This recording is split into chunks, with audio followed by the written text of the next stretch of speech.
Can you hear us? Is this a microphone that works? Hi. Can you all hear me? Woo! Yeah! We good, Matt? Yes. I'm rolling over there. We are filming this panel because we're going to put it on our YouTube channel where literally 36 people might click on it. Oh my gosh. Not watch it, just click. Well, they're probably going to write, you know, the most famous comment, tat sucked, TNT. Yeah. Trolls, low, lows. No. First, Michael, first. Yes. And then second, and so forth. Yes. Hi. And then so and forth was an inside job. Yes. All right. Now that Matt is here, hi. Welcome to our panel with Cinevore Studios and Mixed Nuts. I'm Stephanie Uhas. I'm Matt Conan. And I am Mike Lecision. And we make a Voltron! I think we'd make a pretty lame Voltron. Yeah, our man. Voltron would suck. What are we, extra pasty? Like what is our skill? I don't know. You started it. So- You need to finish it. So out of curiosity, we tend to start a lot of these panels just asking, who knows who we are? Okay. Who has no idea and walked in here by accident? Yay! Okay. All right. Well, we are going to win you over with our charm and our mediocre looks. Mostly, Hey, we'll try speak for charm. yourself. Jeez. I'm going to try to be charming because, that's the one of those two I have going for me. Anyway, so this panel is called Children of the 80s. We all consider ourselves, at least up here, children of the 80s. Basically, it has had a huge impact on our lives. We've all built sort of careers based on the cool, nerdy, retro things that we grew up with. Should we start by screening and explain from there? Yeah, so, well, first off, we're filmmakers. We make movies, and a lot of the stuff that we do is influenced by the nerdy stuff we grew up with, which is why this is our 4th consecutive RetroCon since the beginning, because our films and our art reflect on the retro stuff we grew up with. One of the series we produce is a series called Living in 8 Bits, where we take the logic and tropes of retro video games and we make sketch comedy. We have a couple other nerdy shows. We had a show called Nerd vs. Geek. Steph? Which is about, you put me on the spot. It's about 2 awkward social circles, a gamer group and a Mensa chapter meeting on Craigslist, which I guess is more 90s than 80s, and becoming roommates, and how not everybody that is socially awkward in the same way, and how we can use retro pop culture stuff to bond and learn more about each other. It's really a great icebreaker. So, and some of the other cool nerdy stuff we worked on the Angry Video Game Nerd movie. Anybody see the Angry? Matt was Death Mossis. Yeah. So I was an editor on the film, and we all worked behind the scenes with it. And we also got to work with Joe Hodgson of Mystery Science Theater. So the Turkey Day special last year that they streamed live online, we produced that as well. So, which we wouldn't have done had it not been for growing up with that show and learning about it and so forth. So we're going to show you a couple things. Also, stick around for the end of the panel. We have, and these are very hard to get, we do have DVDs of our shows. This is signed by the entire core cast of Living in 8 Bits. Everyone at this panel will get a raffle ticket to win this DVD. We're going to have a drawing at our booth. It's next to the Nostalgia Critic at 4 o'clock. You must be present to win. But if you want to get an autographed DVD for being here, we love you. We're going to give you a ticket for a raffle chance. If you want to buy more chances, certainly more than welcome. You can sell it on eBay for $4. Yes. And we're in the process of, we're going to be writing another series, a spin-off series based on our Living in 8 Bits characters that we plan to put in production this fall. And when we put it into production, we're going to have a 6-episode series that's going to be really funny. And all sales from the Living in 8 Bits DVD go towards the production of this new series. Do people know the name of it, Mike? Have you announced that yet? We haven't announced the name of it yet. All we've said is based on are plumber characters? Famous green and red plumber. I don't know. Yeah, I don't know. Whoever. It could be any green and red plumbers. You know. With any- mustaches and bad Italian accents. So, Not to give anything away. Spoiler. The show that Steph was talking about, Nerd vs. Geek, was a show we kind of made out of pure passion, I guess. And out of pocket. And out of pocket. And you know, it was all about this stuff. There are a lot of video game references in there. There's a whole episode about Dungeons and Dragons. There's an episode where they go play laser tag against 9-year-olds and just act like total jerks the whole time. And somebody saw this who has a show on WHYY, the local PBS affiliate, and the show is called Articulate, and the showrunner came to us. His name is Jim Cotter, and he said, I really love what you guys did with Nerd vs. Geek. I'd like you to do that same thing, but change the characters, change the setting, but the same sort of look at pop culture topics, artistic topics, and through your own sort of spin. So we invented this show called Moot about teachers in the public school system discussing these artistic topics. So they'd give us a topic every week, and we'd have to sort of run with it. So how all of this started, and I'll just speak for myself because we all weren't hatched together. I'm a first-generation American. My family, believe it or not, is from Transylvania. It's a real place. Bram Stoker did not come up with it. He just made it cool. Yeah, he did make it cool, yeah. So being first-generation American, English is not my first language. So I actually learned English from watching old 80s cartoons. Thank goodness we didn't have cable, so I didn't learn any of the naughty words. But for me, pop culture and television in particular was just such a huge part of my identity. It was a way I actually started drawing from watching the characters on the screen. I would take placemats and tracing paper and put it over the TV, and that's actually how I became an artist. For me, again, being first generation American from a very economically disadvantaged family, I wasn't going out and buying all of the retro toys or anything like that. I didn't have many toys at all. We had this old black and white TV screen, and I would, identify with the characters and draw them over and over again with these placemats and free crayons my grandma got from the local Howard Johnson where we worked, and it made me really, really happy, to the point where I actually at one point thought that television was my dad. Sad. It's not that sad because she's okay now. Yes, I'm fine. Yeah, well, I think I'm fine. But the crazy thing about it is that there were so many people at the time that, when you hear about it today, especially, you always hear screen time. Oh God, I don't want my kid, oh, what if his or her brain's gonna rot from all these devices everywhere? And speaking as somebody who runs her own business now, got a full scholarship to college, I turned out fine, and actually it influenced every single choice I made from the get-go. I saw She-Ra. She was a hero. She was a leader. For me, my family is very, very old world. So old world, I got a book deal. Shameless plug. On sale at our booth. They were brought up that women are to be wives, which is fine too, but I was taught to not make eye contact. I was taught to not speak unless being spoken to. By the time I was 11 years old, my mom was already looking to trade me for 2 goats. But after watching shows like She-Ra, or even Barbie, who a lot of people think, oh gee, Barbie, oh, she has unrealistic proportions.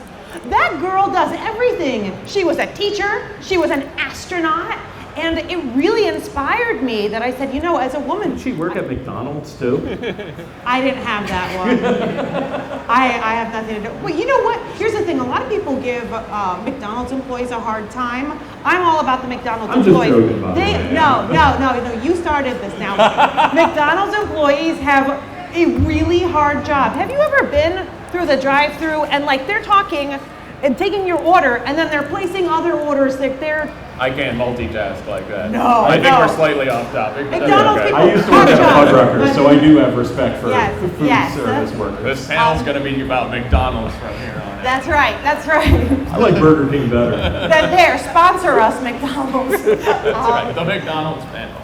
Yes, no, this is not. So sponsored. anyway, My point basically is from learning English and from old 80s cartoon shows, and basically learning about toys. It was one of my few things that I had in common with the other kids in the school, something that we could share, something even if I didn't, I went into kindergarten not really speaking much English at all, but we bonded over these shared experiences of these toys. And my first best friend actually, she and I would play video games over the phone together. When she moved away, there's actually games I have today, Maniac Mansion. I've never played in real life. She would describe it to me over the telephone and we would beat it together. These are really, I don't know, like very precious memories for me, and it kept us busy. It kept us out of trouble, I think.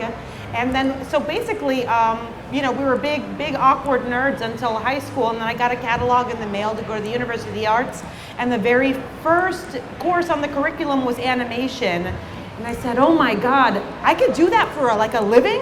And someone will pay me to make cartoons? Wow. So that's what I went to school, and I started my first actual company, basically the rest is history. It's how I met these guys online. We were looking for production partners, and because of 80s pop culture and animation, I found this guy, and we even ended up getting married. That's true. She's laughing because of how preposterous it is. But. Actually, that's how we know RetroCon. We borrowed their DeLorean for our wedding car. That's true. We had a very, very 80s themed wedding for that matter. There were stormtroopers there and Spaceballs. And we played laser tag after. We did. Go-karts. That's right. Go-karts, laser tag, arcade games, all of that stuff. But it didn't rot our brains. By the way. So also, I will briefly tell my story. I know we started late and we have 20 minutes left somehow, so we're geez. already almost done. But if you have questions at any point, feel free to put up your hands. We want this to be a dialogue with you guys as well, and to hear your stories of how the 80s and your childhoods influenced your adult lives. But meanwhile, two of us can keep talking, three of us can talk forever. So briefly, my story is, as you know, I only decided I wanted to be a filmmaker around high school, but I was always people were telling me, don't make anything that is copyright infringed. Like, you can't specifically do that. And I was like, all right, fine, you can work around those rules a little bit. So one of the first features I wrote was about for example, a video game reviewer who gets dragged into sort of a film noir kind of situation, and when a famous game developer goes missing, and she's the only one who can follow the clues. So I'm still able to use pieces of the games that I grew up loving as a part of this story, and in almost everything that we've written since, these pieces from childhood have sort of worked their way in there. So there were episodes, like I said, we made Nerd versus Geek, and I just built my character to be basically myself, but a little more obnoxious possibly, and to talk about all of the things that I love in real life anyway. And you can, I don't know, I just find that everywhere that if it weren't for the things that I grew up with, I don't think I would have necessarily gone into film. I wouldn't have gone into anything related to the gaming industry, and it sort of becomes a part of everything that we do these days. I'll let Mike tell his story too. So my story, just a truncated version. Like a lot of people, I'm 31 years old. I was born in December of 1983, so it was right at the dawn of when the 80s pop culture really became the 80s pop culture we know. Back to the Future came out, the Nintendo Entertainment System. I was one of the first people to actually have one. I had the original deluxe version that came with Rob the Robot and Duck Hunt.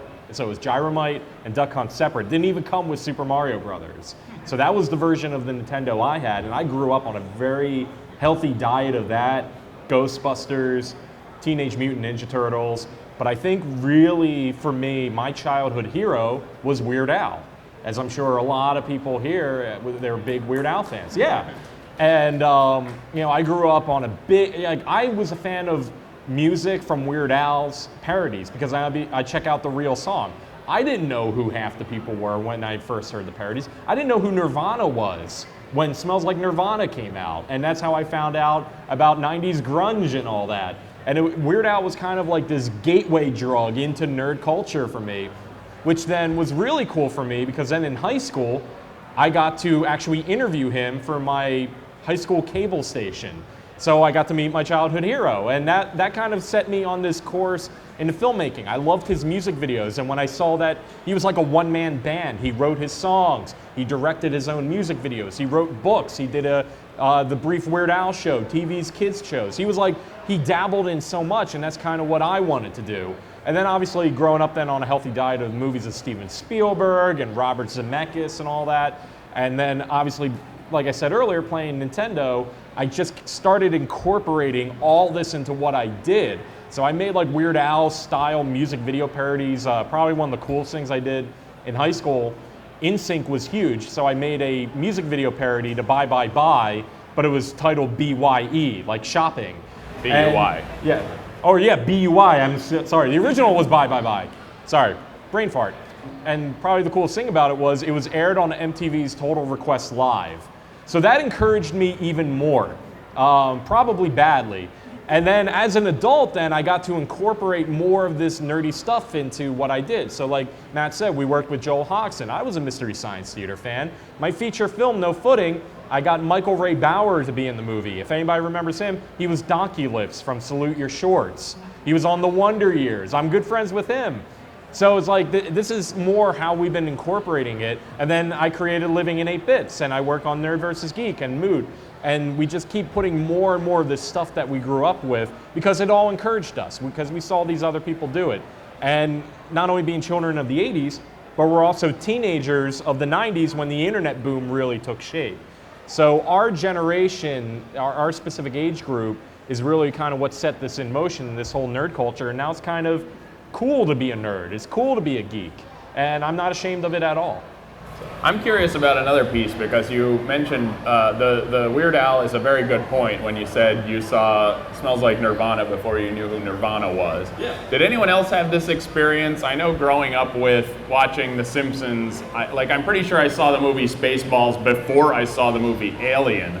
So the scene where the alien bursts out of John Hurt and he goes, "Oh no, not again." I'm like, what is going on here? Yeah, and then later when I watch Alien, I'm like, oh, I know what's going to happen, but this scene is hilarious now instead of being terrifying. Well, did anyone else have this experience? Like, okay. Well, it's like that with The Simpsons. When I was in college, like if you're a film person in college, you have to study Citizen Kane. It's required pretty much.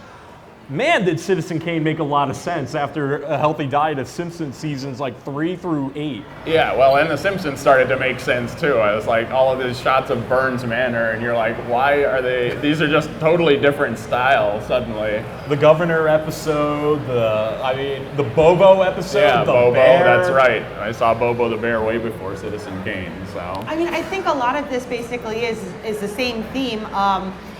Writers of a lot of these programs are highly intelligent people. They're artists too. They were inspired by the people before them, so they pay homage. So it keeps paying it forward, and it's giving people an excuse to look back historically of what is this, what is the reference. So instead of, rotting your brain, it's actually making you think about stuff, making you hunt for it. I don't know, I think it's really interesting. I actually, in terms of this stuff influencing our lives, the thesis paper I wrote in film school was about The Simpsons. So it was about references in The Simpsons specifically and how over the years they actually increased. So I looked at an episode in season 2 or 3 and an episode in season 12, and it had gone up to something like 20 references to other things per episode. and it's only a 22-minute show, so they're throwing them in there real quickly. And what I basically found was a lot of people are finding like the references, the knowledge of this older stuff sticks better if you have another thing to connect it to. So oh, absolutely. Like I grew up watching Airplane, the Naked Gun movies. I mean, none of those made sense. Like I never knew what Airplane was really parodying. I just thought Airplane was funny. Right. You know, when I first saw that. And it's like that pretty much with any of them. My thesis paper was actually about Robert Zemeckis and Back to the Future and Who Framed Roger Rabbit. And I got an A on it because I wrote about how his love for nostalgia and geek culture and nerd culture and paying, especially Who Framed Roger Rabbit, which pays probably the best homage to 1940s Hollywood and cartoon characters, and it has these, it's my favorite movie of all time, if you couldn't tell. It merges like film noir and detective stories and crazy cartoons, and it's awesome, and I wrote a whole paper about that. And it seems like this is, as we're getting older, this is becoming more a part of our lives, and now it's actually becoming our careers. So it's cool, and in my day job, I get to incorporate a lot of this stuff as well, and that's what I love. I love doing it. It makes me happy to go to work. And what's also translated to is friendship, but like even if you're not creative of, getting weird now. A little weird. I went to college with James Rolfe, and we are actually taking an acting class together because we were both shy, and we started talking about video games, and he was working on The Angry Video Game Nerd, and then I met Matt separately, and I said you guys would get along really, really well, and they hit it off, and then we met Mike at a film festival that we were running because we just wanted to exhibit a bunch of stuff. Mike won it, knew about James, we all started working together, and it's all related. Like it's amazing what, just, you know, because people just think, oh, you're a consumer. We were just consumers. Well, we consumed this content and then we extrapolated it and made it our own, and we've come together. And I don't know, I love my life. I'm very passionate about what I do. I love the people that are around me, and I love this entire community. And I just think it's really great that we even have conventions like this and can bond over this shared nostalgia is I think, really beautiful. Does anyone else have like a good story of something from their childhood? Like has anything from your childhood sort of become your career, influenced your career or your life, or who you met, who you married, any of that interesting stuff? Or haunts your dreams. Or still hoping for it to influence. Yeah. Or starting to influence a perhaps burgeoning career or something. I've actually started becoming a Harry Potter scholar. A Harry Potter what? Okay. Oh, all right. Well, and you know what? And there's places. I mean, look at Stephen Colbert. He's essentially a Tolkien scholar, and There's actually a whole scholarship world based on Harry Potter. And here's one of the great things too. Pop culture, popular culture means it's popular, which means there's commerce behind it, which means that artists are actually getting paid. Think about that. Some of the greatest artists that we know, that we see in art galleries, died penniless, died crazy because they couldn't support themselves, because they weren't appreciated, they weren't marketed, and now someone's benefiting from them after the fact. With things like this, you're a Harry Potter scholar. Can you imagine how that author must feel that there are scholars of her work, that she studied so much? There's a theme park around her work. As a writer, that's like, oh, that gives me the vapors, that kind of idea. And it's great. well, it's great. I mean, and that's great when you go to any of these theme parks. I mean, look at what they're going to do with Disney World now. They're going to make a Star Wars land. It's not just going to be Star Tours anymore. But for me as a kid growing up, like Star Tours was the greatest ride because I was riding Star Wars. And now, you know, incorporating it into my job and all that, it's great. And I'm sure, you know, even though I know there's a lot of arguments over George Lucas and his artistic integrity, no one can deny, though, that he created this thing that has transcended what any person could ever imagine, and how it's influenced so many people's lives. I mean, you got the 501st here, which their whole point in life is to give to charity. So they create these costumes, they go to these events to make sick people happy, to give back to the community. You got the Ghostbusters here. We're actually right next to the Ghostbusters, and they do a lot of charity as well. All these people take this stuff they love, and they also give it back. And I love the fact, probably one of the nerdiest things that happened out of the Super Bowl was Chris Evans and Chris Pratt's bet, where they went to hospitals in New England and Seattle dressed as both Star-Lord and Captain America to help out sick kids. And I love that. And this is how you take this and give it back also. Not even so much as a career, but just to make people happy. Exactly. And that's why this is our first time doing this particular panel.